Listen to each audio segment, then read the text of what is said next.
Jeez. All right, what's going on, everybody? Thanks for your patience. We've been having some technical issues due to the crazy storm here in New York, and we've had this new thing where we haven't been able to hear each other. But right now, Adam and Martin Kessler and I can all hear each other. So thank you so much for joining us for tonight's live stream, where we'll be tackling what just might be the top 10 R-rated superhero movies ever made. Sadly, 2019 has not been a strong year so far for R-rated superhero flicks, but tonight we're going to remind everyone just how fantastic this genre can be when filmmakers are allowed to cut loose with generous quantities of sex and violence, along with some transgressive, boundary-pushing storylines. But joining me for this discussion, we have filmmaker, photographer, and the host of podcast Flixwise Canada, Martin Kessler, as well as producer Adam Rackoff, whose credits include a variety of projects with actor Matthew Modine, as well as animator Bill Plimpton. For those of you in the chat, feel free to dive in anytime with questions. Super chat donations will get priority, but we're going to do our best to get to everyone's questions. But with all I can't even speak. With all that out of the way, let's get started.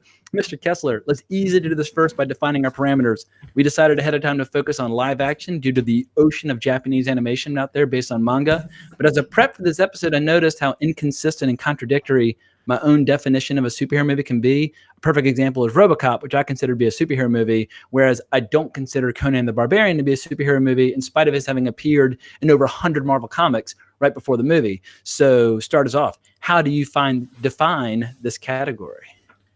Right. It's a little bit tricky because we didn't make this episode top 10 R-rated comic book films of all time, because, you know, you'd have stuff like Ghost World sneaking in or that sort of thing.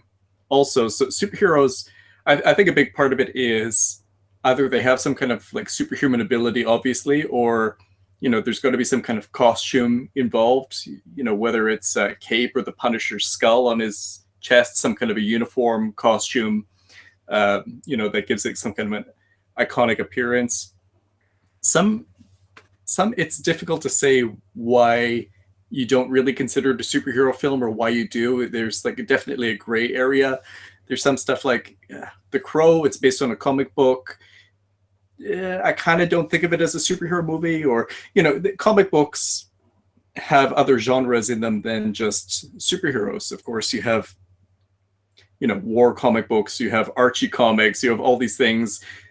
So, you know, obviously there's going to be a big overlap between comic book movies and superhero movies, but you know, certain things that we're going to be discussing aren't necessarily based on comic books, but I would still call them superhero films. So that's the kind of nebulous thing we're coming at with this episode. So hopefully people listening won't judge too harshly if we name something that isn't quite up to their standards of a superhero film, or something where, you know, we say, like, I didn't really count that or consider that maybe they do. So also, I consider myself a connoisseur and lifelong fan, but even for me, my definition is all over the place. Like, I don't consider The Matrix a superhero movie, although I love it as a science fiction film.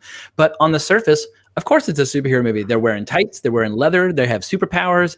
But for whatever reason, I consider it just a pure hardcore science fiction kind of film noir combination. And I love and adore it. But I don't know why I have these inconsistent kind of standards. Or with like Frank Miller comics, 300 I think is a really, really fun kick-ass Zack Snyder flick, but I don't consider 300 to be a superhero movie, whereas I do Sin City, even though no one's wearing tights, but because like Marv has like super strength, and, you know, Miko has all these crazy samurai abilities. For whatever reason, you would think Sin City and 300 would either both qualify or neither would, but because I'm a human being and I have interesting contradictions, I put one in and take one out. So we're going to go with our own subjective definitions moving forward, because this is your list, so you get to make up the rules. So, sure. Yeah, let's start getting our hands dirty. I have a bunch of questions in my back pocket, and I'm definitely going to be taking questions from the chat. But just to give the listener something to chew on, start us off. Which flicks on your list are number 10, 9, and 8 on your list? I tried to get the controversial picks out of the way first. And actually, my list is over here. I'll bring that back up. I should say, even before we get into the list, I kind of wanted to mention one film in particular, Mr. Freedom by William Klein, which I couldn't quite fit it into my own top 10 list. But I thought it was interesting because it's a film from 1969. So, you know, we think of R-rated superhero films as being relatively new, or even, you know, I think some people don't really think of R-rated superhero movies before Deadpool even when it's kind of really blown up and become very common now. But it's at least half a century going back. Mr. Freedom, it's very satirical. It's like a Vietnam era satire of American foreign policy. And this Mr. Freedom character is kind of a joke version of Captain America. He goes around with these big shoulder pads and 2 pistols, and he's meant to be fighting communism. And, there's more, there's maybe more interesting William Klein films and more interesting R-rated superhero films, but I just wanted to bring it up because, that seems like a good starting point. The idea of the film, it's maybe more interesting than the film itself. But, with that in mind, there's a long history of R-rated superhero films. So I'll get into my list. So my 10, 9, and 8, I have Batman v Superman: Dawn of Justice, which I think is potentially the most controversial version. Yeah, the Ultimate Edition was R, but Yes. the theatrical was PG-13. Yeah. And I would say like the R-rated version is the better version. It's a little bit more fleshed out. You kind of get a better sense of continuity. I still think it's a mess. Even the extended version, it's a total mess, but it kind of, it doesn't quite turn into a train wreck. I don't think. I think it barely makes it into the station. And just the fact that you have, 2 of the biggest superheroes ever, these big properties with a massive budget, and then, somebody like Zack Snyder doing something that's fairly idiosyncratic, I think is really interesting.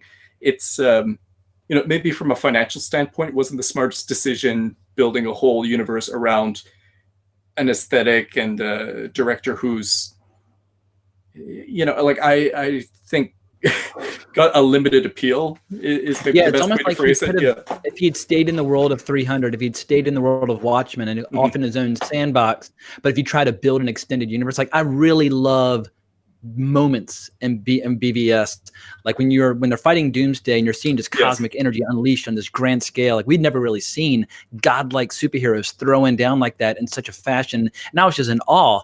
But then there's like this 3,000-hour-long movie with like this horribly screenplay. It's so weird. I give a quick shout out to some familiar faces in the chat, because we got a lot of familiar faces. We got Dennis Epps, hell yeah. We got Mr. Scurry, who still has his moderator duties. So if you misbehave, he can throw you out. We got Sky Movies. It's what, 4:10 in the morning over in Wales right now. So that's awesome.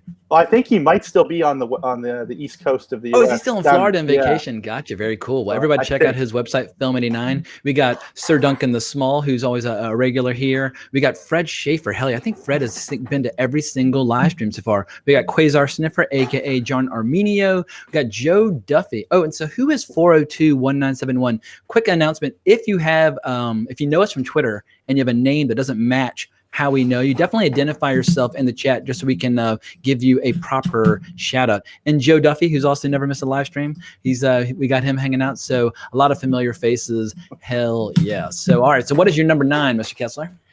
My number 9 is Deadpool 2, which I just rewatched today, and I think Deadpool, it's going to be remembered as the watershed kind of movie for making a lot of these seem commercially viable, and inspiring a lot of maybe studio executives to go in that R-rated direction for superhero films, because it made a ton of money. And really, like, my only defense for liking the second one is I just think it's a little bit funnier and more fun. Like, I agree with people who say that Deadpool 2 is the safest possible sequel for a film that took a lot of chances, but really, like, I like the cast. I like that whole stretch from the skydiving sequence up through the car chase. That's hysterical. It's a great blend of like comedy and action. Yeah. The team is great, and the skydiving is hysterical. And I love Domino, and I loved Cable. Yeah. I really intensely hated their use of Juggernaut, and I really intensely hated their use of the little fat kid with flame powers. But there was a lot of great. Him, but... Okay, well, I loved him, and what's the Hunt for the Wilder People? Yeah, he's so damn funny. He's fantastic in that.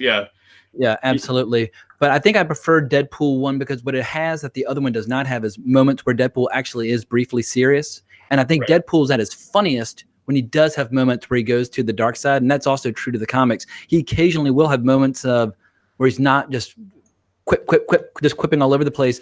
And I think that variety makes his jokes have a little bit more impact. But yeah, I did enjoy Deadpool 2, but I've seen Deadpool 1, I think 5 times. I get that. I like it might just be to my taste that I find the second one like a little bit more rewatchable. Like it's a pretty breezy watch for its runtime, and you know the jokes come kind of hard and fast. And Zazie Beetz is really cool as Domino. That's Hell yeah. like my She's highlight incredible. of the film, and how they visually realized the idea of luck as a superpower is really fun in that. And yeah, like that's just I think a solid sequel that you know, maybe overall some people might not like as much, but definitely has some scenes that I think outdo the first one. Or Well, I you think know, it was brings slightly more plenty- expensive to make, and I think it made slightly less money. The first one, the big success was that it was like a $50 million movie that ended up grossing like Right. 600 worldwide. It way outperformed expectations. Whereas the second one, expectations were through the roof, and they had bigger scale. It was just bigger everything. Right. So I think comparatively, it was less of a success. You know, and like the first one also had that kind of groundswell of like, oh, we really want this film to get made after that footage of the test footage got leaked, and people kind of saw, oh, like this is what a Deadpool film could be like. Let's actually request this. Let's hope that filmmakers can actually make this. And I think it had a lot of goodwill already, even going into production, the first film. So Yeah. Did either of you see the PG-13 Deadpool 2 with No. Fred Savage? Hell no. Once I upon a didn't either. Deadpool. Yeah. I don't know. Like it's a pretty hard sell to be like, hey, that film that you've already seen the R-rated version of, why don't you go back in for the PG-13 version? Except there's more Fred Savage. Right. Yeah. So, Everything you love about beer except for the alcohol. It's like, yeah, no, thank you. Also, actually a quick shout out to Bill three Tech and John Cribbs have joined the chat. So our guests from this past Saturday, our James Bond live stream. So also, quick shout out to Bill Tech, who posted easily the funniest video I saw all day as he was opening up his Moonraker trading cards, which had me shitting my pants with laughter. That was so goddamn good. So job well done, Bill. You put a huge smile on my face. All right, so Cuz, what is your number 8? my number 8 is Tank Girl, which Oh, interesting. 1995, going back to the 90s. I know it's a little long in the tooth, and I think like at the time it just didn't quite have the budget. Most superhero movies didn't have the budget to really realize what was in the comics, but I really love the ways that it stretches its budget. You know, and there's just like an energy and creativity and imagination to it. And I think like some people probably watch it a little bit ironically or think of it as a camping movie, but really it's like punk rock, goofy fun. You know, you have Ice-T as a kangaroo monster, which is really strange, but you know, I find like it's such an endearing movie with the little animated segments. And That's what I was going to say. The animated sequence about halfway through is like, God damn, like, why didn't you do the whole movie like this? The animation is beautiful, just stunning. Right. And what I really love that how it has all these great little like cutaways to like images from the comics that just kind of flash by. And I love it when a movie decides to incorporate the original imagery in some way. So I'm not as in love with Tank Girl as you are, but I was blown away by just the love of the source material and the reminder of the source material. And one of the things I want to talk about in tonight's live stream is how it seems like superhero movies are drifting away from the source material and the flavor of the source material in favor of this kind of new global mainstream flavor. And I miss the rough edges of the comic book source material that used to be much more prevalent. It seemed like maybe like 10 years ago or so. Right. I mean, I think there's a push to kind of make it like the definitive version of any particular superhero, and that kind of means pulling away from, you know, maybe a comic book interpretation that's more unusual, or a filmmaker's interpretation that's a little bit more unusual. Like, it's not R-rated, but maybe my favorite superhero movie, it's Batman Returns, which is like more of a Tim Burton film than anything else. Like he just, his style completely dominates that. Like it's a Batman film second. Yeah. So it seems almost less likely today that you would see, you know, that kind of auteurist approach where they just have that much control over a project. And like, again, my tepid defense of Batman v Superman, I think like it's obviously a flawed film, but one thing I like about it is just that kind of feeling that, you know, maybe there's one voice behind this rather than it, you know, something that's been constructed by a committee. Yeah, that's a trend I'm noticing as well, is that the distinctive idiosyncratic flavor of an individual filmmaker, at least when it comes to superheroes, seems to be a little bit on the wane. And it's one of the things where, is it a trend or is it like just a statistical anomaly? But I do just see some worrying signs that some of that distinction in the flavor and the styles seems to be eroding. But maybe it's a good opportunity to get some of our buddies in the chat into the conversation. Adam, any of these maniacs that we collaborate with on a regular basis, what have we missed so far in the conversation? There really hasn't been any questions, mostly comments on everyone's favorite R-rated superhero movies. So well, I saw a question whether or not Martin Kessler is willing to take his shirt off to make things interesting. Kessler, are you going to skin off for this conversation? People would have to donate a lot to get me. Gotcha. I like it. I like your style. The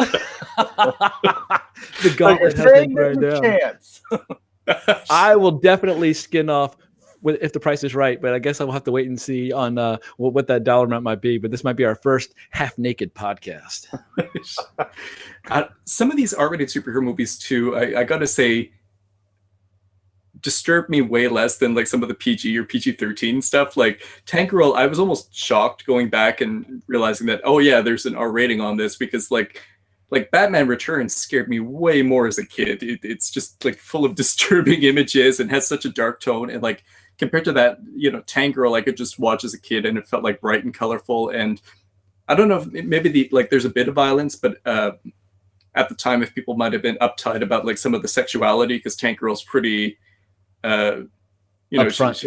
she's a free spirit, and like, there's scenes where she's kissing Jet Girl, and I don't know if like maybe 1995 censors might have been a little bit more uptight about that. So like I think sometimes they could have been. But also, speaking of the kissing, young Naomi Watts is in there. Naomi Watts, so obviously everyone thinks her career started with Mulholland Drive, but Naomi Watts looks like she's like 11 in that. But I think she was like 25 when she did Tank Girl.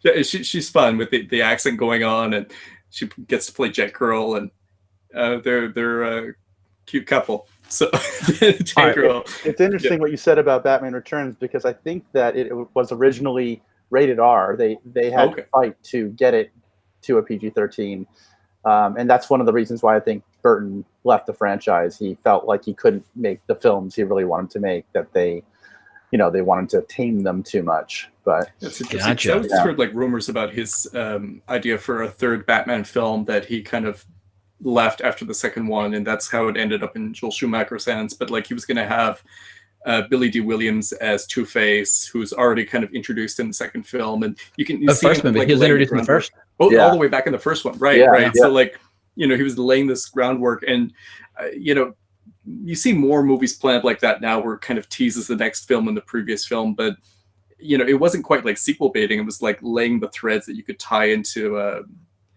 proper conclusion. He was trying to create like a mini cinematic universe, basically, for his. And in many ways, the Flash series from 1989 kind of fits into stylistically the Tim Burton verse as well. It has the same Danny Elfman music. It has a similar kind of matte painting for the city that they used in the first two Batman. So there was a little attempt there early on, I think, to create for something. a little while, like the post Tim Burton Batman superhero films. You got a sense that like they saw that comic book superhero movies could be big, but hadn't quite figured out how exactly. And you had stuff like Dick Tracy, or you had stuff like Rocketeers. Not. I guess you could say Rocketeer's a superhero movie, right? And that 100%. It's not R-rated, but it's got Jennifer Connelly's cleavage on prominent display. Kind of thing going.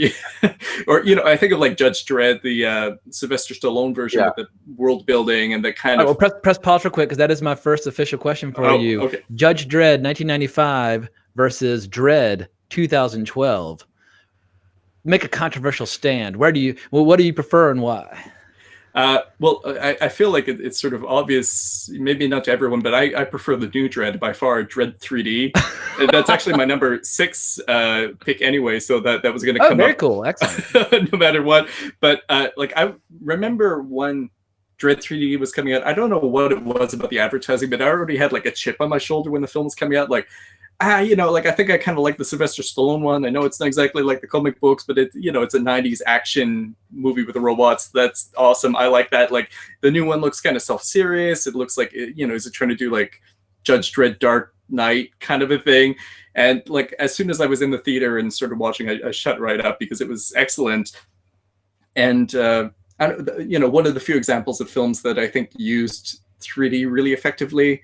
And you think of those slow motion sequences and the use of color, like it actually had way more personality than I think the trailers really showed off at the time. And I think maybe it like wasn't a big box office hit. It might have even, been like a mild flop or like mild success. But, Carl Urban's performance was excellent. And I like the way that, it felt really grounded.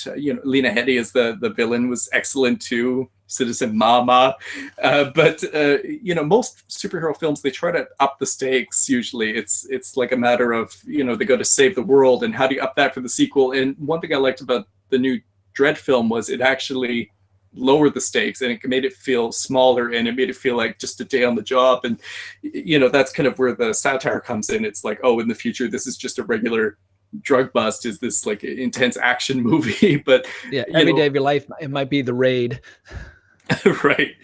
And, I've heard like, there's some rumors that, was it Alex Garland, I think might have ghost directed most of the film. He did. Yeah. He wrote it and then he really stepped in to kind of save the day when the movie was falling apart. It makes you wonder what might he have accomplished if he just had control from the start, because I thought Ex Machina was just a masterful, kick-ass little sci-fi flick. It's like, well, goddamn, somebody give him, obviously Annihilation was his last big one, but I've got a lot of high hopes for Alex Garland, mostly because he loves to play Dark Souls, but also because he wrote like 28 Days Later, and he's a very solid filmmaker. But while we're comparing different eras and different movies, because I think one of these might have made your list as well, 1989 or 2004 or 2008, where do you stand on the three Punisher movies? Like all Netflix shows notwithstanding, but you have three Punisher R-rated movies.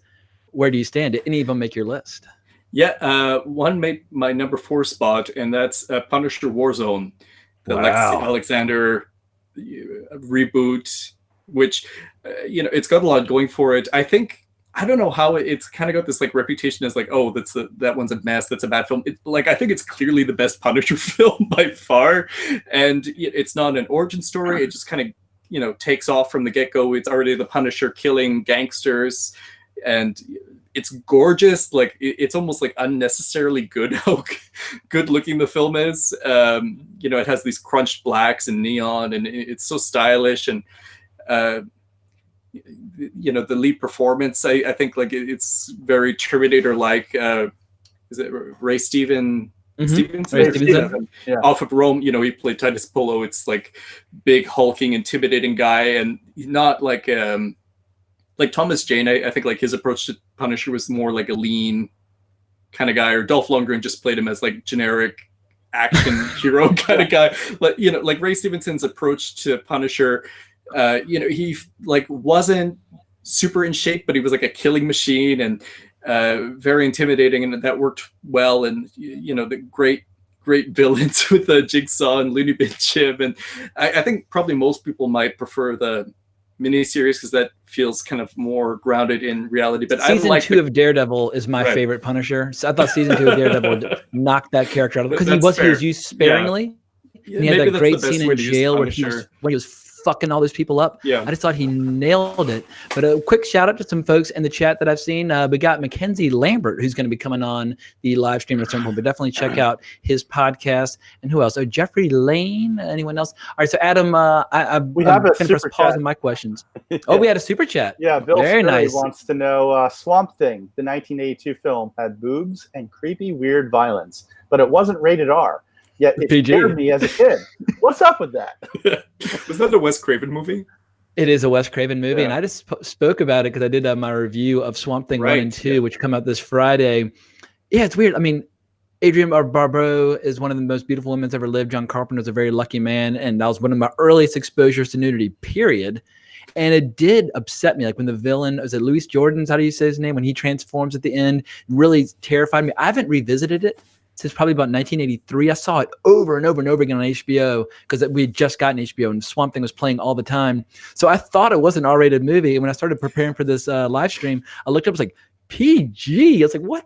Like, admittedly, PG used to mean a very different thing. PG used to mean butt crack. It used to Yeah. mean like children being murdered on screen. Like PG is like way more hardcore than PG-13 is today. I mean, So I think we're just going to. Poltergeist. Yeah, I think we was should just PG. retroactively give Swamp Thing an R, even if it didn't get labeled as an R at that time. But Bill, can't thank you enough for the donation. You've been very generous with past videos. So as I said before, your next glass of single malt is on me. For the Kevin Marr party on not this, I think it's 3 weeks from now. Anyway, I'll see you in the flesh in the very near future. We have another donation of $2 from Mackenzie Lambert. Oh, fuck yeah, hell yeah. Yay or nay, Dick Tracy reboot in the style of Sin City. I think I'll let we Mr. should have, Kessler Dick take that one. Tracy. It would be like Dick Tracy reboot in the style of Sin City. That'd probably be just like The Spirit, right? Like those are sort of weird tones that kind of like as soon as you put it in black and white and stylize it like that might start to feel weird. Like I think a Dick Tracy, if you're going to take the Sin City approach, it would just be like brightly colorful. Like it would be yellow everywhere and like really gaudy kind of primary colors. It would probably have like. I would like a cartoony, very comic book heavy, like visual style, but in color. For me, Dick Tracy's all about the colors. So while I love the aesthetic of Sin City in terms of capturing the panels, like very specific panels, and I have to say, I revisited both the Sin Cities, and I have to say, I've been sleeping on A Dame to Kill For. I think A Dame to Kill For has been unfairly maligned, unfairly ignored. It was a wild movie. Josh Brolin's so good.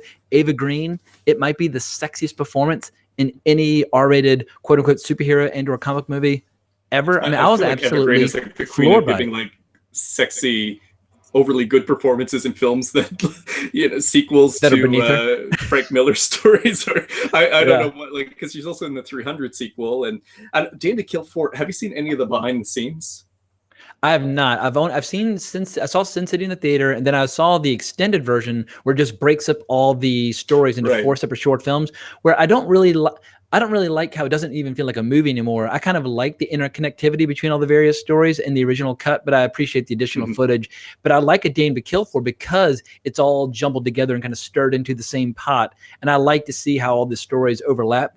But if you just want to watch A Hard Goodbye with the Marv story, like kind of in isolation, I get if you just want to see that story as is. But man, I think I might even rank A Dame to Kill For even higher than the first. So in answer to your question, yes, I would kill to see a great Dick Tracy movie. Bill Tech, who's in the chat, loves the original Dick Tracy. I saw it in the theater and I was just kind of nonplussed. I was 14 and didn't quite know what to expect. And I haven't revisited it since. So I'm definitely like the makeup choices are so bizarre, and like some of the things in it are so unusual that I don't like. Now it's probably more acceptable to have a film where like everyone's made up like that, or even use CGI to exaggerate their features and do something like that. But at the time, it just felt kind of like out of left field, and you're not sure what to make of it. And it's kind of in that Tim Burton's Batman mold where it's creating a world. But it's also, I think audiences might not have wanted that world at that time. So it's probably, fresh for a reboot or remake. Did you see the short film that Warren Beatty did to hang on to the rights? I mean, Warren Beatty, he held onto the rights a couple of years ago by making a short film. Where he's interviewing himself as Dick Tracy? Or was that a different one? I think that's precisely what you're talking. Oh, whoa, $20 from Bill Tech. I'm sorry. So put a pin in that. Okay. What's your dream R-rated comic adaptation? What comic would you make or remake with an R? I was terrified he's going to ask me to get naked, and I think at $20, I'd probably have to acquiesce. But that's actually one of my questions toward the end of the show. So we'll go ahead and we'll all three of us right now. We'll toss out an idea. So Adam, we'll let you go first. What is your dream R-rated comic adaptation that you think is ripe for handling? And I've got a bunch of suggestions, but I have a certain world that I want to see tackled. But we'll let you go first. Man, putting me on the spot here. I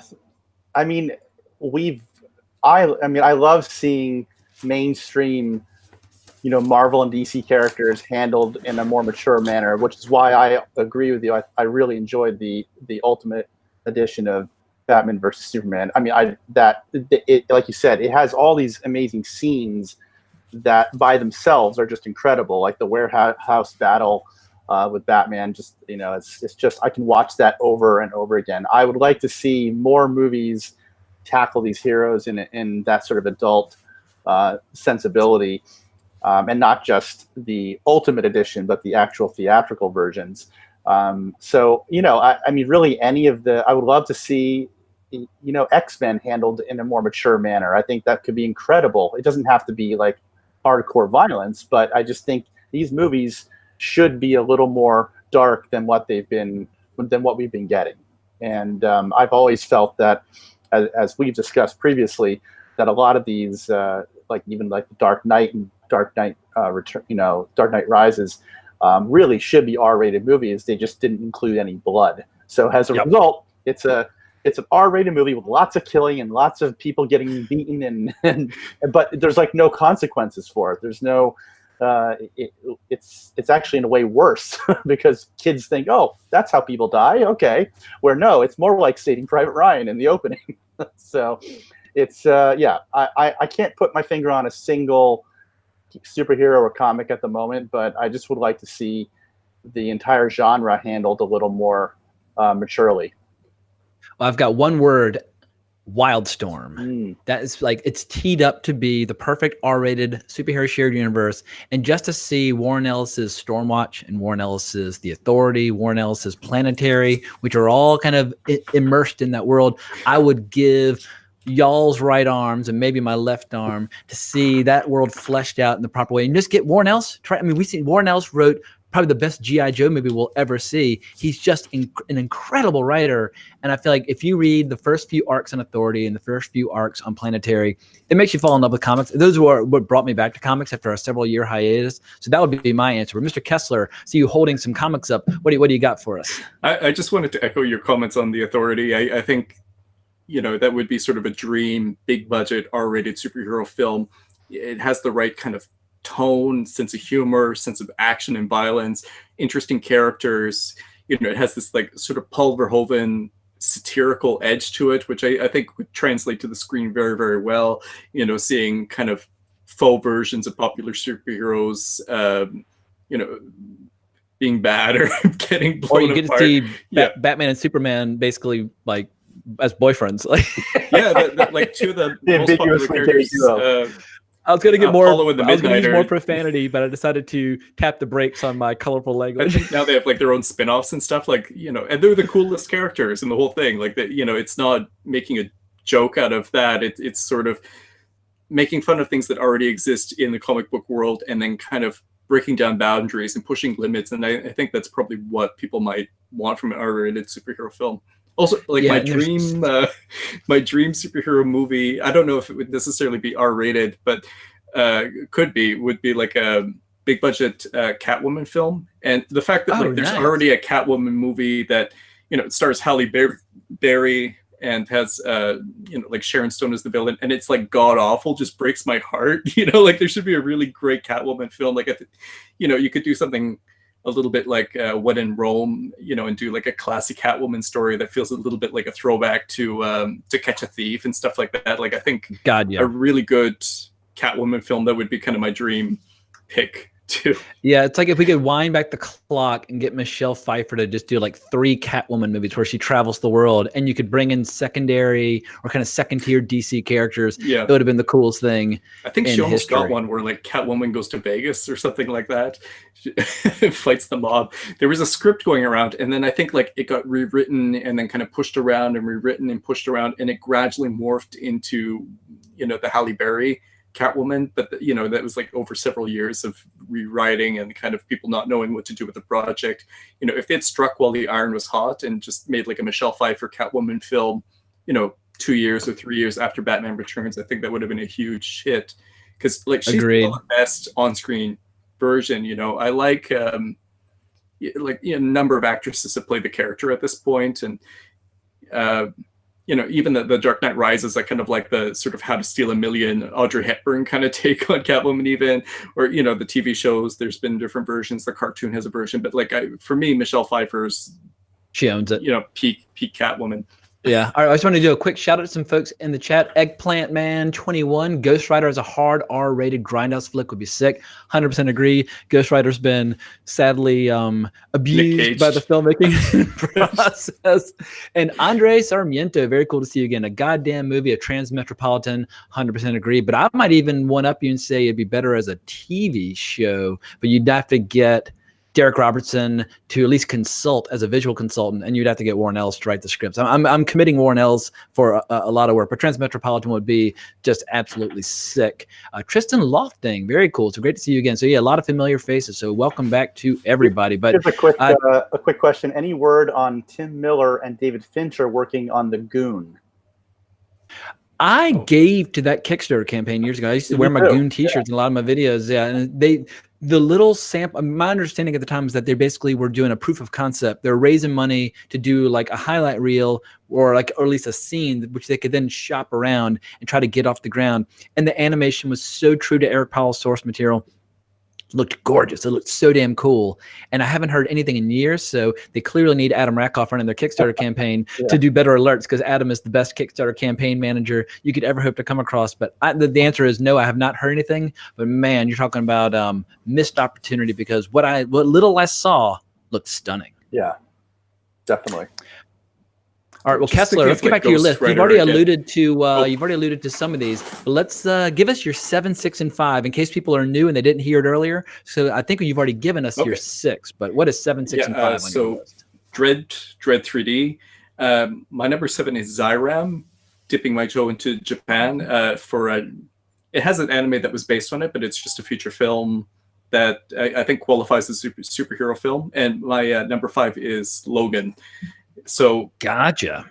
Yeah, there's the R-rated X-Men showing up, but yeah, Zyram, it's unusual in that it kind of balances these two totally disparate tones. Like I try to tell people, it's a bit like Power Rangers meets John Carpenter's The Thing, or Power Rangers meets Aliens or The Predator. You know, it sort of feels like an episode of Power Rangers, kind of a superhero thing that's just made for adults and has violence and, you know, cool, superhero outfit with technology and guys getting sucked into an alternate dimension where there's this like unstoppable killing alien called Zyram, which people might have seen the GIF on the internet without realizing it, where it has this like little tiny geisha face that smiles and looks really creepy because it's like a puppet. It's not a real person's face, and it comes out like a tentacle, and it's just 100%, fantastic stuff. Absolutely. Yeah. So that's where that's from.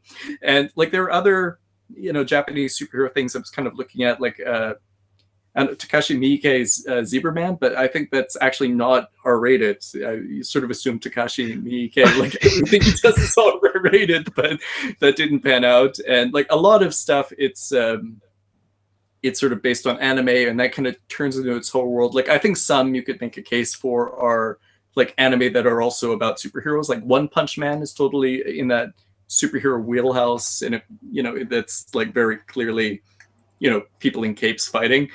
But sometimes it gets a bit messy, and that's a road that could quickly turn into a debate. So I didn't want to go too far, but that's my one pick. Yeah, it's like, do you consider Ichi the Killer or Old Boy to be R-rated superhero movies? Like they definitely are R-rated comic book movies, but are they superheroes? For me, I consider both of them kind of just like art house films or grindhouse films, which is, once again, it's like just an arbitrary distinction, because Old Boy fucking rocks and Ichi the Killer is just bananas. Like you will never forget either. They did not make my list, but if I was going to make a list of like top 10 hardcore comic book movies, they probably would. So it'd be up there with my straight violence and stuff like that. Yeah. Yeah, absolutely. Well, cool. Well, I've got a question just about trends overall, and I kind of alluded to this earlier, but with Avengers Endgame now the number 2 highest grossing movie in history, unadjusted for inflation, along with countless other shows and movies in the works, it would appear on the surface that the superhero genre is healthier than ever, but creatively, I'm starting to notice a little atrophy and an aversion to risky storylines. Visually, we used to see films like Sin City, 300, and The Watchmen, where directors went to great lengths to have a distinct original style inspired by the comics. Or we'd see movies like Super or Kick-Ass that turned the whole genre upside down with these really kind of just bizarre satirical storylines. Are we in a cold streak, or is the industry trending in less exciting fashion creatively, at least when it comes to adult entertainment? Or am I just being an alarmist because Hellboy and Brightburn happened to disappoint me recently? Right. I think these things probably go in trends, and we might not realize it because we're in a slope, because like just living through this like boom of superhero films. It feels like every couple of years I'm like, they're getting stale. I'm getting kind of bored of them. And then something will come along that completely revitalizes it for you and makes you interested and engaged again. So like, I think, it just might be that next thing around the corner. Part of the function of having these shared universes is it does kind of neuter directors' visions a little bit. You can, some studios give them enough freedom that they can kind of put some of their personality into it, but a lot of times you kind of feel like, you have to make these pieces fit, and that's sort of understandable. Like, I think it becomes tricky to, show, for instance, if you're going to have like Blade enter the Marvel Cinematic Universe with Wesley Snipes killing 1 million vampires and having a blood orgy where he slays all these monsters, to have him like go and interact with Spider-Man and say hello and how do you do, it would feel really strange. You need so Marvel I think Knights. they have to kind of, you need Marvel. If you do Marvel Knights, and which originally was a thing with like Punisher, Punisher Warzone. Warzone was that, and they're the one at the one of the Ghost Rider second movies, Ghost Rider films. Yeah. Which the second Ghost Rider film, I always think like there's a couple neat things in there, but you got Neville D. and Taylor who did Crank and Crank 2 and Gamer, which I think is kind of an underrated sci-fi action film, and they made like a film that wasn't totally crazy. Like, if they did a Ghost Rider film that felt like Crank 2, I think like that would have been amazing. I love Crank 2. Like Crank 2 is more of a comic book film. The scene at the horse track or the racetrack is one. I watch it like once every couple of days just to make myself feel better. But it's just it's like country music and it's Love in the Dust and it's just wonderful, beautiful stuff. I just absolutely love it. Mr. Rackoff, what do you think? Where they turn into kaiju monsters, like it's a little rubber Jason Statham. It's so ridiculous. But Adam, going back to this idea of whether or not we're in a creative period that where some of these kind of edgier superhero movies are kind of atrophying, am I being overly cynical, or is this how do you kind of view the competitive landscape when it comes to the variety of different types of superhero movies we're seeing? Yeah, I think up until the first Avengers came out in 2012, is that right? Yep. There was it wasn't quite clear yet that this connected universe MCU was really going to be what it is now, right? It was still kind of building, and there was a little sort of mixed results in the films predating the Avengers. But when Avengers hit, it became really apparent, right? It became really apparent that that Marvel was getting their shit together, and this was the new direction that everybody had to go if they were going to get into the comic book movie superhero space. But prior to that, I think there was a lot more. It was more of a free-for-all. It was like, let's just find a property and find a director that's passionate about it and create something unique and individual with that property. And there was a lot more, I think, experimentation as a result up until that point. But after that first Avengers came out and became such a blockbuster hit and just paved the road for the phase 2 and phase 3 of the MCU, DC jumped on board in 2013 with the Zack Snyderverse with Man of Steel, trying to replicate that success. It all just kind of went in a new direction, I think, at that point. So I would agree with you, James, that we're in a new era from essentially 2012 onward. If you think about it, Dredd, Kick-Ass, Watchmen, all of those films came prior to Avengers, really. Yeah. And Super. I rewatched the Ultimate Edition of the Watchmen the other day, and I was thinking to myself, like, God damn, like between the spring of 08 and the early spring of 09, we saw Iron Man come out, obviously like May of 08, and then we had Dark Knight come out, like I think in July of 08, and then in like March or April of 09, we had Watchmen.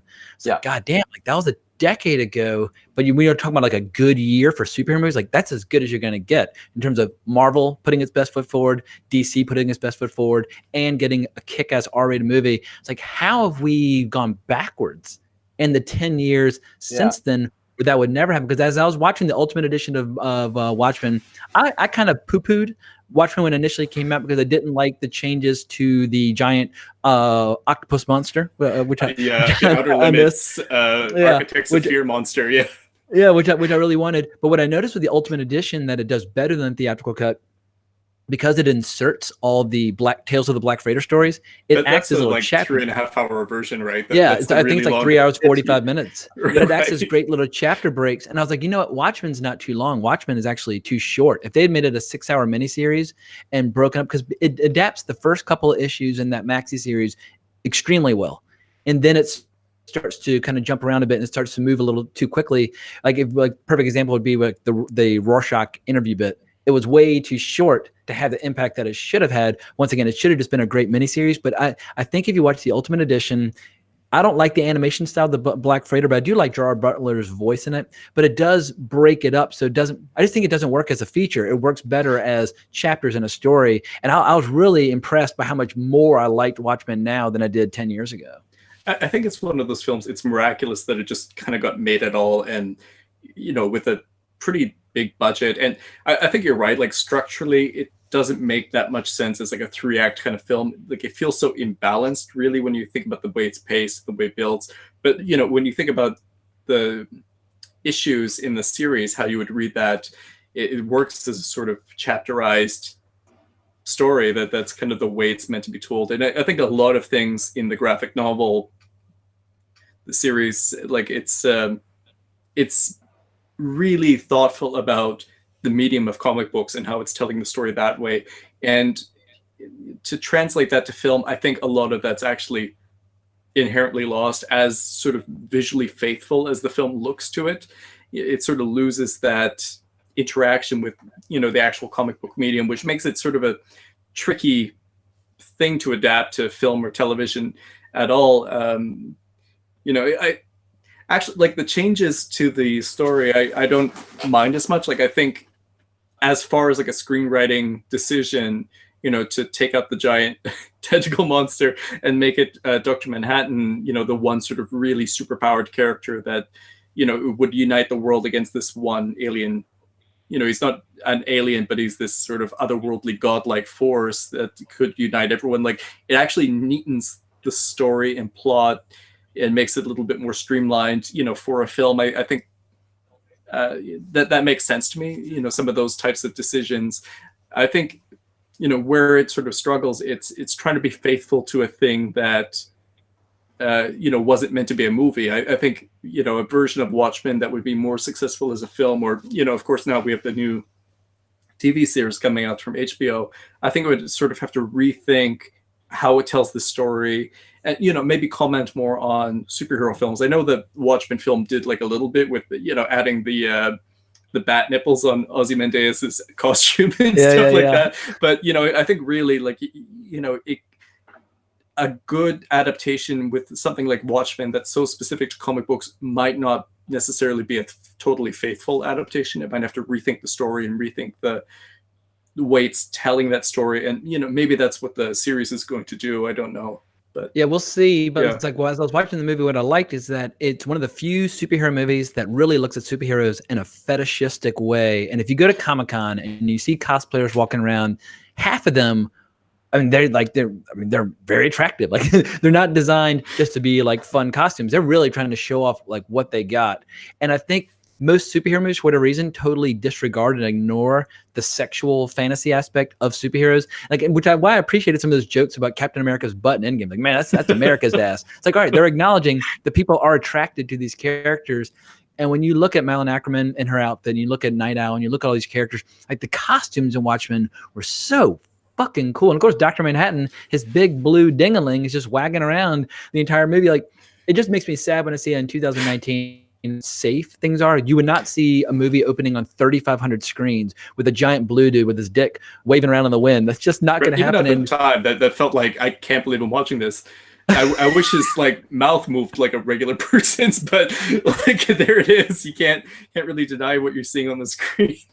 But Adam, I know you've been banging the drum for Watchmen for a long time, and I've been kind of ignoring you, but now I'm willing to believe you. Any thoughts on Watchmen's legacy? Well, I mean, at the time, when it came out, I was actually I was working for Apple at the time. We were working with Warner Brothers on some cross-promotional things with iTunes to kind of promote the release, and I got to meet Zack Snyder, and I got to meet some of the cast, and we did these events in some of the Apple stores. So it was, I kind of got hooked on it before it even came out, kind of the hype that was being built that I was involved with. And I remember watching an advanced screening at I think you've been there, James, that Warner Brothers screening room in Midtown. I remember going to an advanced screening of the film there, and just that opening fight up in the penthouse apartment where the punches were so brutal and the sound design. I was like, I've never seen a superhero movie like this before. Like, I'm like scared for this guy. You know, he's going to get brutally killed. And yeah, it was just, to me, anything that it lacked in story or I guess not story, but in sort of its structure, made up for in style. It's one of those movies where style sort of overcomes some of the other, in my opinion. Yeah, the way Silk Spectre whips her hair around, Yeah. she's always whipping the hair around. It's like, oh my God, that hair is like the coolest thing in the movie. That long straight hair to her waist, and the way she kind of like she's trying to look cool while she's beating the fuck out of people. Yeah. I really respect that. To the prison and they're just beating up people kind of for fun. Like I forget what he says, like right before they go, they put out some fire somewhere, and she's like, oh, you know, going to a maximum security prison is not going to be putting out a fire. And he's like, yeah, it's going to be more fun. And they're actually enjoying what they're doing. And, you know, the like kind of feeling that they're coming to life as they're putting on their costumes and becoming superheroes. They're kind of like waking up and getting back into it. You know, that's where the film kind of starts to perk up a little bit more and kind of, you know, quite literally, feel the wheels turning. Yeah, he's impotent until he gets the costume back on, and it's like it's what brings him back to life. He can't get it on until they've gone out and saved the day, and it's that post save the day, you know, kind of rush of adrenaline where they finally, you know, they rock out Leonard Cohen's Hallelujah. But real quick, we have a super chat donation for Bill Scurry for the second time, so I owe you a whole bottle of Macallan now. Speaking of sexual predilections, have either of you seen the Brian Yuzna adaptation of Faust? Love of the Damned? Not only have I not seen it, I haven't even heard of it. What the hell is this? I just remember for a long time you could always find the YouTube clip of this woman like her breasts enlarge and she just kind of turns into a puddle. Like Brian Yuzna, he's you know, worked on all these like 80s horror kind of effects, so it's him kind of doing horror superhero crazy gore effects kind of a movie. It's totally insane. It's totally batshit. I think maybe recently there's been a like Red Letter Media Best of the Worst where they covered it, so more people probably know about it now. But that's the kind of thing, like I wouldn't be surprised if like Arrow Video puts out someday and it has 1 million behind the scenes special features about all the crazy special effects you see. Is it the kind of thing where my life, I won't realize how empty my life has been until I've discovered this thing? Because it sounded like I might be the perfect target audience for it. You might be. I have a feeling you would appreciate this. It's pretty far out there. Nice. All right. Well, hell yeah. I always appreciate a good recommendation because it's one of those things where when we started coming up with this list or this topic, I was like, there's just not that many movies to choose from. You want to talk about your favorite R-rated sexual thrillers. Well, guess what? There's probably a couple thousand you can look at and possibly choose from. But when it comes to R-rated superhero movies, and especially live action, it's just not the world's lengthiest list unless you want to broaden your definition. And so yeah, it's kind of slim pickings. And it's just one of those things where, man, Hellboy really needed to be a hit. Brightburn really it's like every time one of these movies fails or underperforms, Hollywood immediately seems, oh, well, people don't like to see R-rated superhero movies. And Hollywood is in the business of giving us whatever they perceive us to want. And if we show up in droves to something, guess what? We're going to get a hell of a lot more of it. And so it's up to the filmmakers and the audience to both be part of the process. But if a film sucks, a film sucks. And it's just, I wish people could I guess distinguish execution of an idea versus the initial concept, because the same concept in different filmmakers' hands can have wildly different results. You realize that a film maybe not connecting isn't because of the trend that it's following. You know, it might have something to do with the film itself. I mean, the Hellboy film, I told you, like I had actually pretty high hopes for it. Neil Marshall's got I think a pretty good track record. He's made some fantastic films. You know, if you told me like, oh, the guy who did Dog Soldiers is doing a Hellboy film, I said, oh, that's perfect.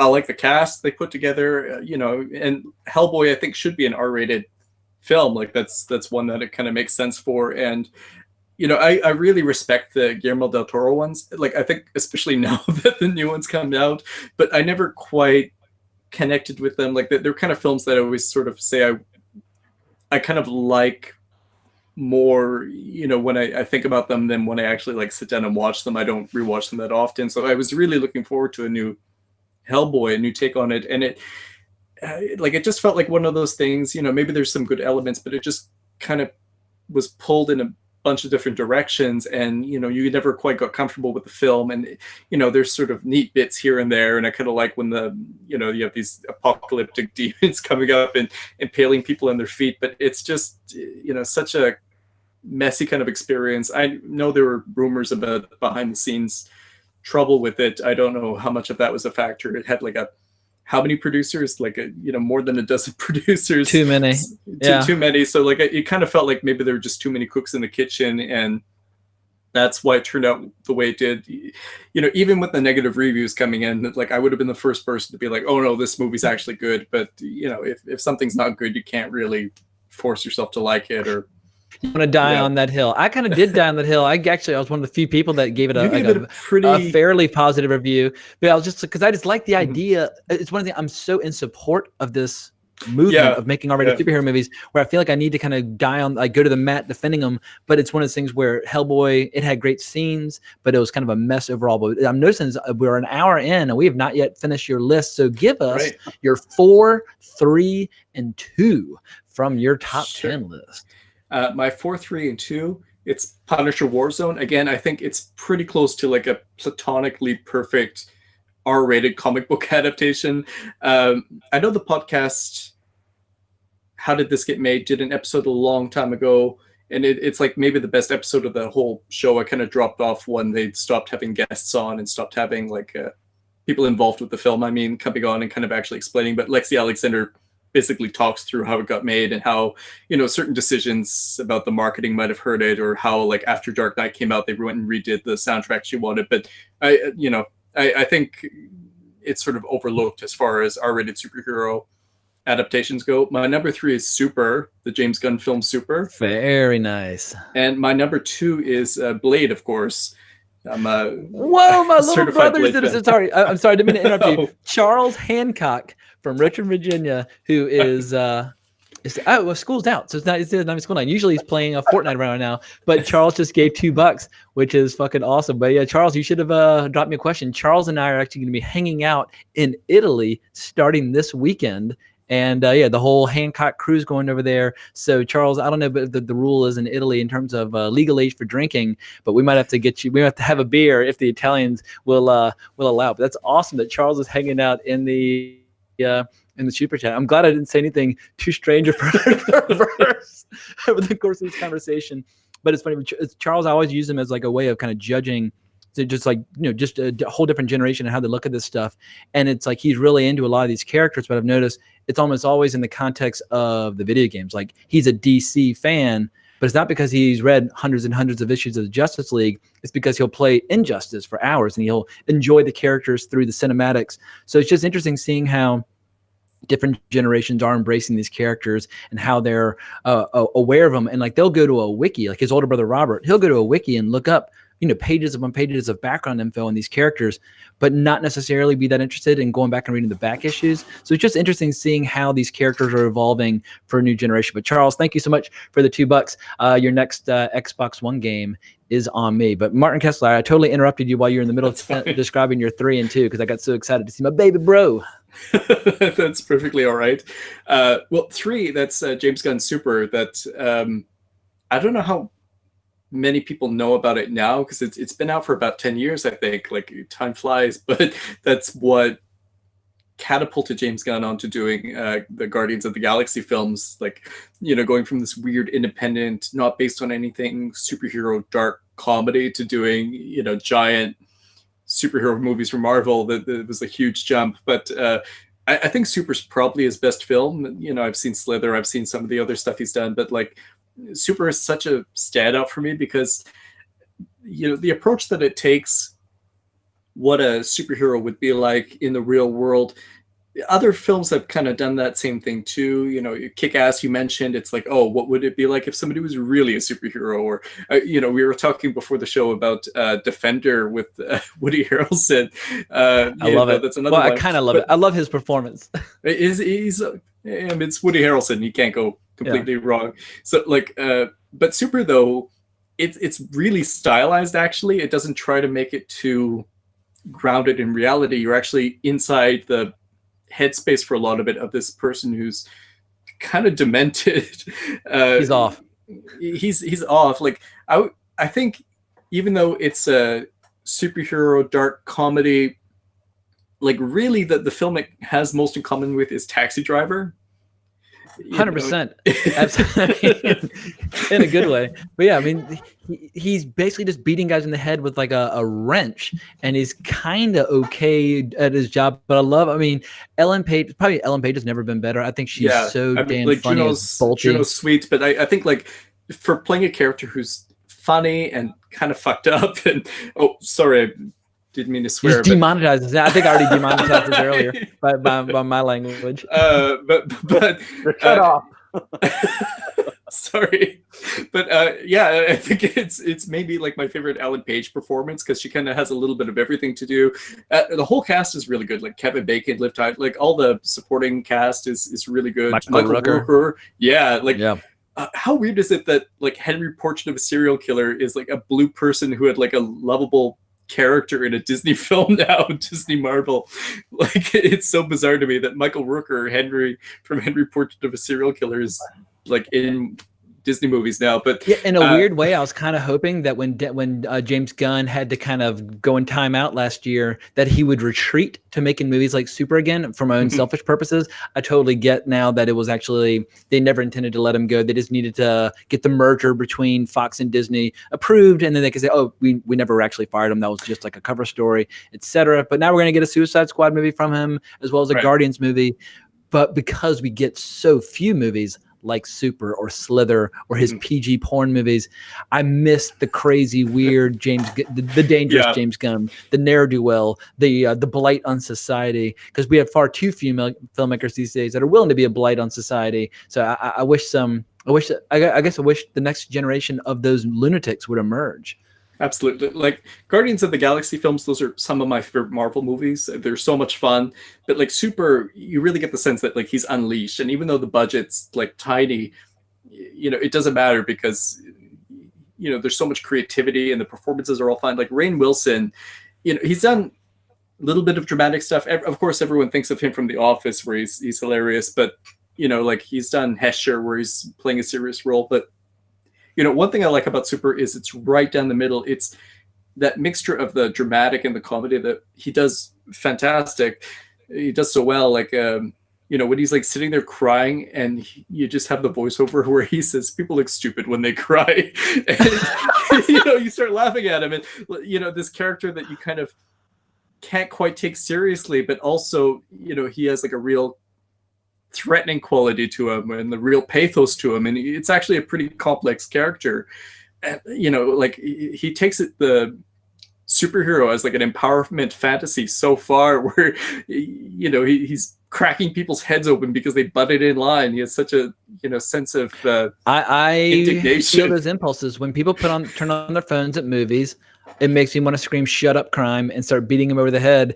And, you know, butting in line is bad, but turning your phone on in a movie is infinitely worse because now we have assigned seating. So you don't have to worry about people butting in line anymore, but we have phones.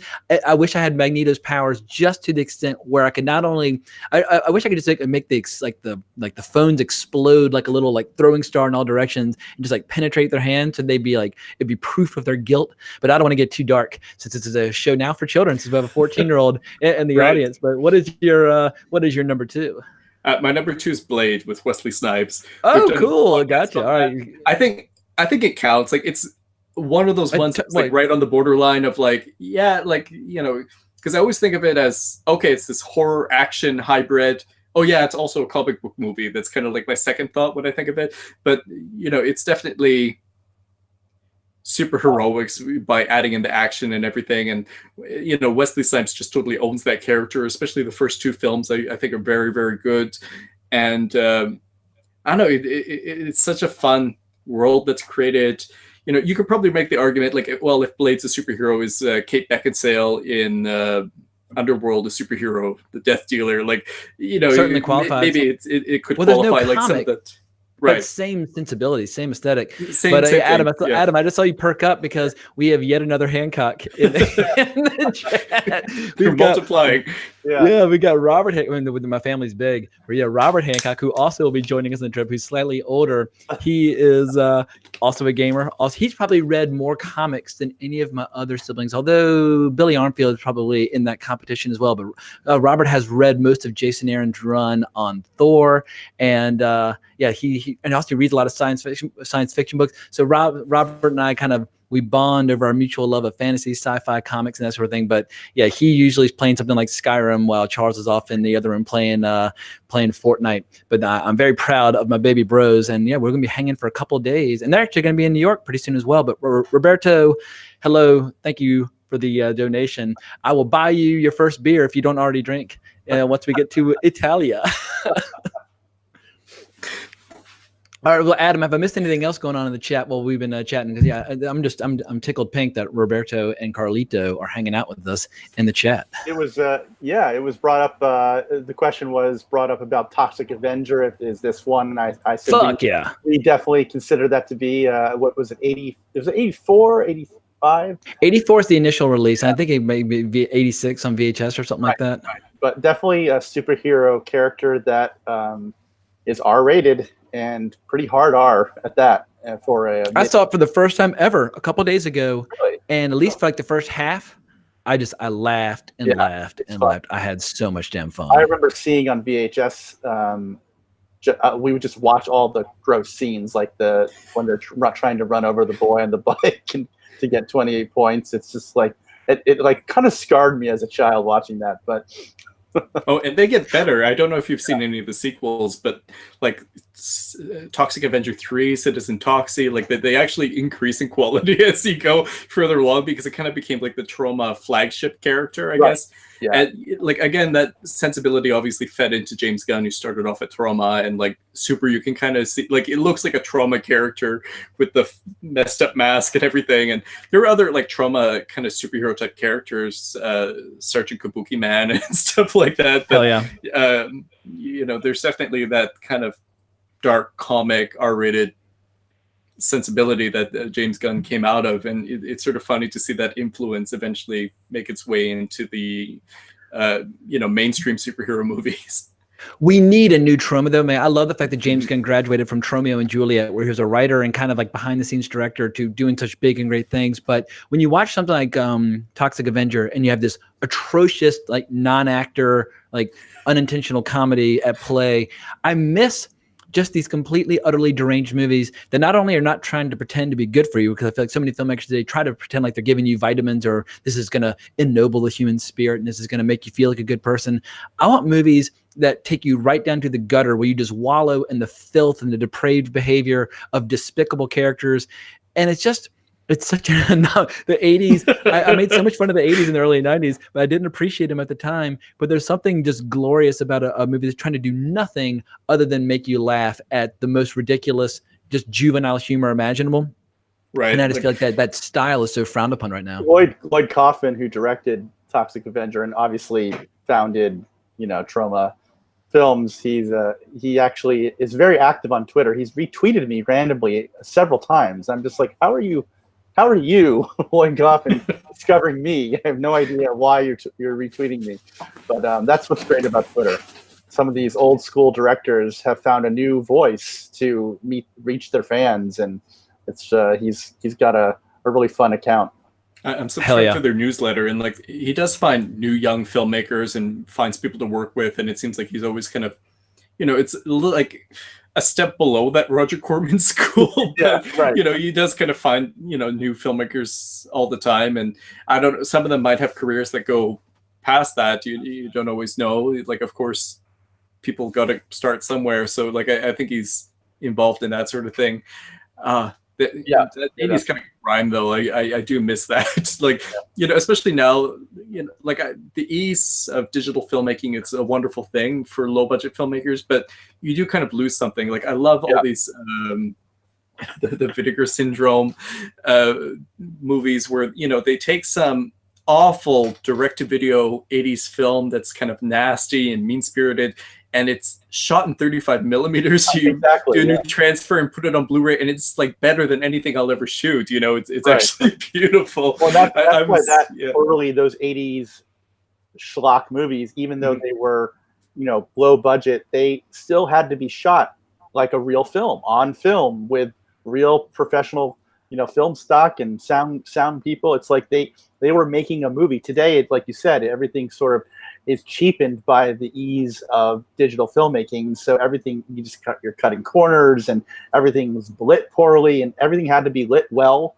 if you're going to get, Right. you know, you're going to get a good to picture expose on an film. image. Yeah. And now, like a lot of the kind of like schlocky stuff, like not necessarily superhero things, but you know, you think of stuff like Sharknado, and like, Right. you know, that one's sort of a joke on top of that already. But you know, all these like giant snake movies, or, Yeah. you know, like anytime I look through like what, you know, what's the schlocker today? Is that Asylum? You know, Is that the name of it? Asylum? That's yeah, Asylum does that, all and the like there's a few horrible other companies, they do these like Yeah. sort of cheapy direct-to-video sort of things, Sci-Fi and like Channel. they're so joyless compared to like the Yeah. direct-to-video 80s, early 90s kind of movies that I remember growing up with, where, you know, sometimes like you could rent a film from the video store and it would be kind of awful, but also completely entertaining the whole time. You know, it's like, well, you know, this movie's bad, but there's like a stabbing every 5 minutes. I guess I'm into it. So. Right. Absolutely. Well, hey, Martin, I'm just noticing now it's 11:12, so we're going to start running out of time soon. So it's the big moment. Drum roll. What is your number one R-rated superhero movie of all time? It's going to be Robocop. What else could it be? I feel like that's kind of the gold standard for all of these. You know, the satire, the violence, all the things we sort of touched on. I think Robocop encapsulates, you know, its sense of humor, its sense of tragedy. It's such an incredible film. It also, I think, you know, even though it's not based on a comic book, I think so many superhero movies now could actually learn a lot from it by going back and just looking at, like, it's what you would consider an origin story, right? But like, he becomes Robocop in the first act. Like, okay, he's Robocop, now he's doing Robocop stuff. It happens very quickly. It moves along. It's got a clear story. It's got an A plot and B plot that kind of come back together in a really clever way, you know, where the two villains, you know, one villain working for the other. And it just, you know, for me, it's a perfect film. Like, it's, by any standards, a perfect film, not just as a superhero film or R-rated film. You know, Paul Verhoeven, to really figure out the way to make that film feel right, the kind of exaggerated punches where people go flying. I think it's just the perfect tone for what I look for in an adult version of a superhero story. And of course I loved it as a kid. It's not just for adults, even though it's full of horrible violence, but I feel like for that mature sensibility, for something that's intended for an adult audience, it's kind of the perfect version of whatever you might look for in these sort of R-rated superhero movies. And also, Paul Verhoeven used to have this unique ability, probably still has it. He just hasn't dabbled in sci-fi in a long time, but he's able to make these movies that are satirical, but he's able to make like a movie that's anti-fascist and pro-fascist, like all at once. Like if you look at Starship Troopers Well, or I feel Robocop, like that's what a real satire does. I mean, like, what was, you know, the famous example of satire? It's like, oh, eating babies sure would be great. You know, like, of course it's not. You just say it loud enough, and that brings out the ridiculousness of the statement. I think that's sort of what he does. It actually, you know, I mean, like, I'd never want to go to war after watching Starship Troopers, you know, compared to like, you know, just say Saving Private Ryan. It's a film that starts and ends with shots of the American flag and actually finds valor and heroism. And, you know, that's totally fine. That's what the film is about, you know, sacrifice and things. But like, I watched Starship Troopers and it's a completely ridiculous sci-fi concept, and it's colorful bugs and, you know, daytime TV acting. And you think like, wow, I never want to be in a war for my entire life. Like, that looks terrible. And, you know, people not thinking for themselves, that's horrible. And, you know, although you get to hang out in the shower with some really pretty girls, everybody's equal in the world of Starship Troopers. Sure, it's a sort of American version of a fascist utopia, I guess, is the idea behind it. But you know, it's on one hand incredibly entertaining and also thought-provoking. I think, you know, the fact that he can make those films that sort of work on two levels, you know, I think that's what makes Paul Verhoeven a really great filmmaker, and he's done all kinds of films. The sci-fi ones were, of course, what got me into his movies in the first place: Robocop and Starship Troopers and Total Recall. Not so much Hollow Man. That's maybe his worst film, but and gradually I saw the other things. I saw Basic Instinct and Showgirls, and saw his Fourth Man. Fourth Man is so good. I watched Spedders the other day. It's fantastic. All his Dutch films. Now, like his more recent stuff, Black Book and Elle, like, he's such a great versatile filmmaker. Brilliant. Who still has edge to him. I think he's a real treasure, and I can't really say he's underrated because he's got so many fans and people love his work, but it's like you can almost forget how good he is because he's kind of slowed down. He's a little bit older, and like he's had some projects that didn't come to fruition, but he's what, 76 years old now. I mean, he started making movies in the early 70s. He has a new film in the works. His new film's coming along. I saw like production stills, so he should have a new film pretty soon. I'm not sure when it'll show up, maybe next year, but it used to be sort of a long wait for any kind of news from him. But working with somebody like Schwarzenegger in Total Recall, like that, again, he's like a comic book action hero in the flesh, that's about as much as you can get. Like those kind of sci-fi action films that he did had that comic bookiness where somebody's head could swell up and explode on Mars, and just not real world physics, not reality, and you sort of understand that and accept that. And I think that's a really tricky thing for a filmmaker to do. Like a lot of my favorite of these films that we talked about, they do kind of create their own reality where the violence is heightened, actually, like the look of it, the style of it.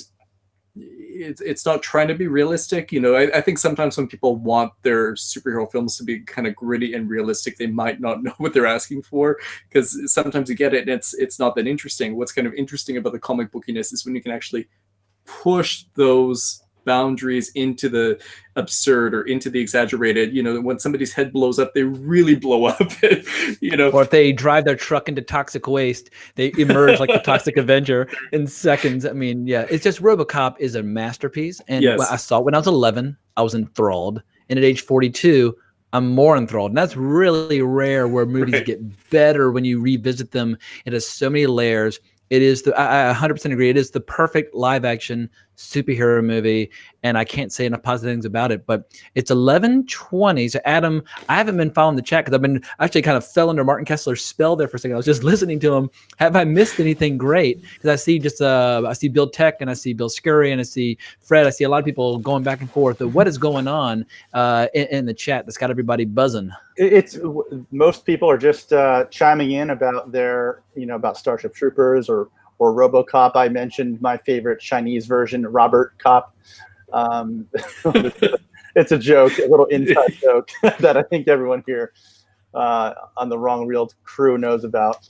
But I mean, there's not really questions here. If you guys have questions, now's the time. Yeah, absolutely. Well, now the floor is open, just as a way of just shining a light on my own ideas. I'm going to just real quick rattle off my top 10, because I haven't even mentioned my top 10, but it's changing all the time. But my list right now would be 10 would be Super, 9 and 8 would be the Sin City movies, 7 Kick-Ass, 6 Watchmen, 5 Deadpool, 4 and 3 the Kingsman franchise, 2 Logan, number 1 Robocop. And it's one of those things where I changed it like 5 times just this afternoon. So there's a lot, it all depends on how much caffeine I've had and what I've seen most recently. But I do consider the Kingsman franchise to be superhero movies. I know a lot of people say, oh, it's just an homage to James Bond, but it started out as a comic book. It was the Secret Service with Dave Gibbons doing some absolutely astonishing art.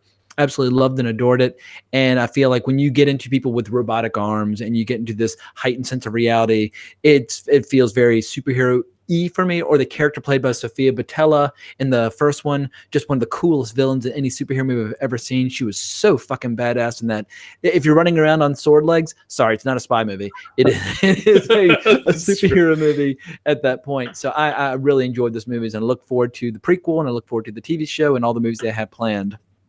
Especially like now that James Bond, you think of like the Daniel Craig ones as being a little bit more grounded, to kind of go against that, and it's like, oh no, we're going to get into like the Roger Moore kind of inspired James Bond stuff, that especially feels really superhero-y. And we haven't talked that much about Logan. That came up on both of our lists. Logan, it's killer. It's awesome.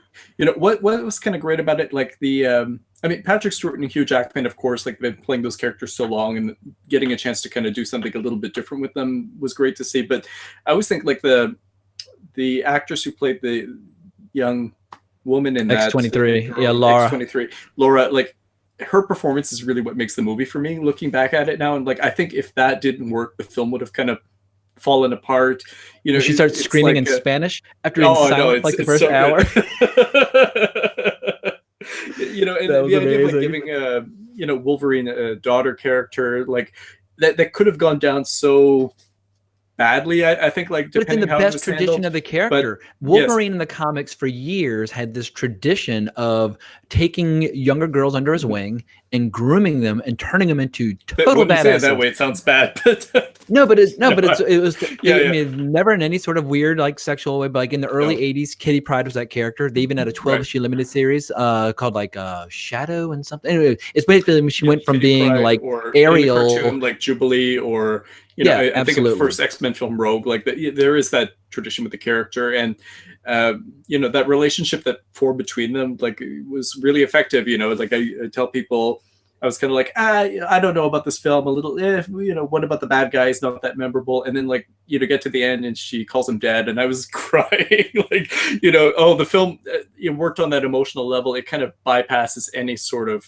you know, nitpicky criticism you might have. Like, if a film works on that level, you can kind of let anything else slide. Everything else go. Yeah, it's ironic that Marvel obviously is the big success story over the last 10 years, but over at Fox, which had a less consistent track record where you got a lot of silly movies like Fantastic Four 100 times over, and you got all these dumb flicks that have come out of that machine, but you did have Deadpool and you did have Logan, and for me they're both proof that R-rated superhero movies can be big business and have variety. Deadpool and Logan could be there couldn't be more further from one another in terms of style, tone, what they're trying to do, and they both really worked well. And I think they're two of the strongest. One's funny as hell, one's really moving and dark and bleak, and I just love those movies to pieces. So it is a lot. Go ahead. Both movies, if you, going back to what we were saying earlier, they're both films that were very director driven and very much a product of those directors and their vision. That and because they were allowed to take those chances, right? They're allowed to tell their story their way.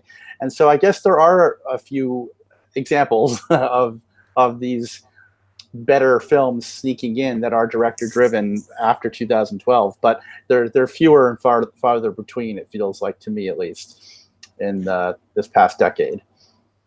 Yeah, I mean, I'm a big believer in what Kevin Feige has accomplished, but Kevin Feige's running the show, and he runs Marvel like a giant TV show, and it is the world's most beloved TV show right now.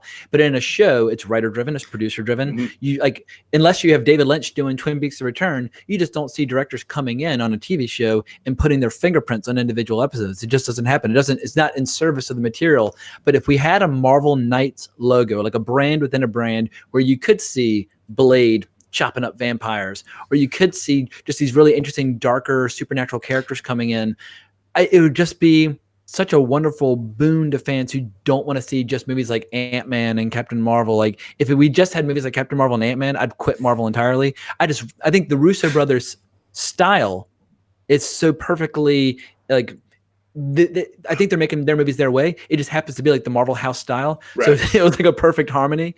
But with the Russo brothers leaving, and Taika Waititi's got a million other projects planned, like his live action Akira, and it's like, all you got left is James Gunn.